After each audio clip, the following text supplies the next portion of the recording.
Good evening. I'm Chuck Hucklebuck, and this is WFUK. Yo, what does this do? What is this? Hello? Can you hear me? This is great. Look, it's fluffy. It looks like a little rabbit.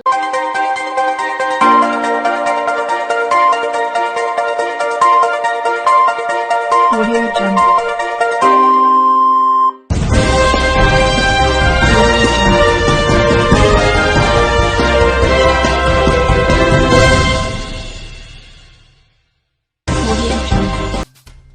Apologies. Welcome back. As I was saying, this is WFUK News, Rumors, and Results for Massacre live from Georgia. In our opening match, it was 83 taking on Professor Brittwigger. Professor Brittwigger stepped in the ring as the legend that he is, but 83 is hungry. He wants to make something of himself in XWE, and that's exactly what he did. He stepped in with the legend, and he took out the legend. Perhaps we may start calling 83 the XWE Legend Killer. We won't do that to him. Although, would that be a compliment? Would you like that? Slide in my inbox and let me know. Next, it was a singles match between Dion Davis taking on TJ Blair. Now, Dion had been feuding beside TJ Blair's friend, Thane Bell. Tag team partner. Thane Bell, of course, has suffered an injury due to Dion Davis. And Dion Davis would not stop. He was relentless. He did not get the victory. As a matter of fact, he took a loss because he wouldn't stop beating on TJ. He went, grabbed a Kindle stick, and started with that, busting his head. He went and grabbed a steel chair until finally he had to be taken away. But TJ wouldn't stay down himself. TJ got up and went right back for more. Talk about the Mick Foley of the XWE. Well, we did say the Legend Killer, did we not? We need to stop using the WWE. They're not doing too well. We'll start using AEW references. The victory goes to TJ, but Dion comes out looking strong. DQ, man. Maybe we'll see more of this, as both men still have this X Division Championship shot. Dion obviously is first at the very next pay-per-view here in 3 weeks. Next, there was a singles match between Lord Megatron and Raw. Raw coming off a victory, earning a hardcore championship match opportunity.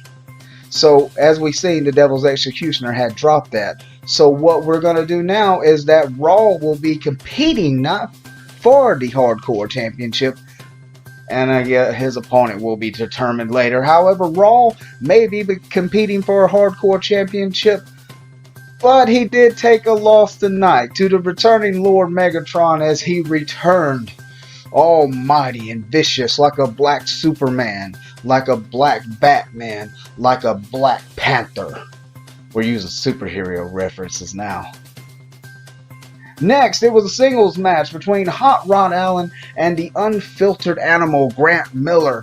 Backstage, we veered. Hot Rod Allen lie on the floor unconscious.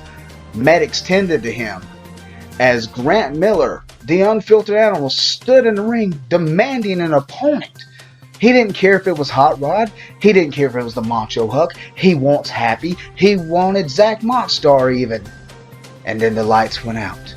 And Daniel Saint struck from behind, striking revenge. The undisputed heavyweight champion of XWE vows that he will retain at the next pay-per-view over Happy and the unfiltered animal, as that triple threat match has been, of course, set. Next, there was a tag team match between the Cultacular Connection of Ronnie and Sonny taking on the Hammer and the Great One Scott Chambers. Now, only Scott Chambers was able to show up for this match. Nobody knew, but the Hammer, we later found out, was attacked. Who attacked him?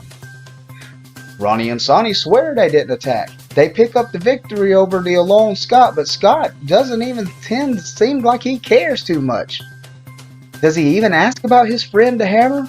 No. The Ace champion could give a shit less what happened to the Hammer. When we asked for a comment, he just walked out of her face.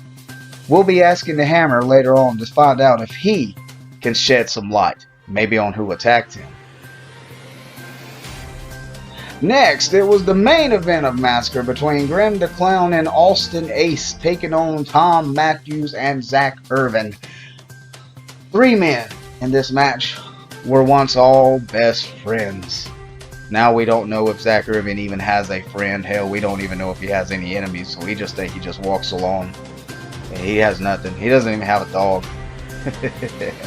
And then Tom Matthews and Austin Ace, former 2 best friends and former tag team champions. Grim the Clown, who is the former Massacre heavyweight champion and lost it to Austin Ace, decides he's just not going to show up. He leaves Austin Ace out there all alone, but Austin Ace is holding his own against Zach Irvin and Tom Matthews. And then all of a sudden, Grim the Clown decides to show up. He slides up on the apron. Give me that hot tag. Give me that hot tag. He takes the hot tag. Here comes Grim. Boop, boop to Tom Matthews. Boop, boop to Zach Irvin. And as Austin Ace starts to get up, boop, boop to Austin Ace.